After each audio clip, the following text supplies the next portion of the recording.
بسم اللہ الرحمن الرحیم۔ رسول اللہ صلی اللہ علیہ وسلم نے فرمایا، لوگوں میں سب سے زیادہ محبوب اللہ کے ہاں وہ شخص ہے جو لوگوں کو سب سے زیادہ نفع دینے والا ہو، اور اللہ کو سب سے زیادہ پسندیدہ عمل وہ خوشی ہے جو مسلمان کسی دوسرے مسلمان کو دے، یا اس سے مصیبت دور کرے، یا اس کا قرضہ ادا کرے، یا اس کی بھوک ختم کرے۔ اور اگر میں کسی بھائی کے ساتھ اس کی ضرورت پوری کرنے کے لیے چلوں تو یہ مجھے اس مسجد یعنی مسجد نبوی میں 1 ماہ اعتکاف میں بیٹھنے سے زیادہ محبوب ہے۔ جس شخص نے اپنا غصہ روکا، اللہ تعالیٰ اس کے عیوبوں پر پردہ ڈال دے گا۔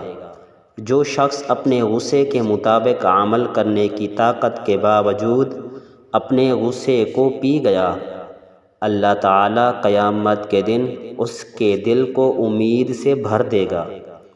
اور جو شخص اپنے بھائی کے ساتھ اس کی ضرورت پوری ہونے تک اس کے ساتھ چلا تو اللہ تعالیٰ اسے اس دن ثابت قدم رکھیں گے جس دن قدم ڈگمگا رہے ہوں گے۔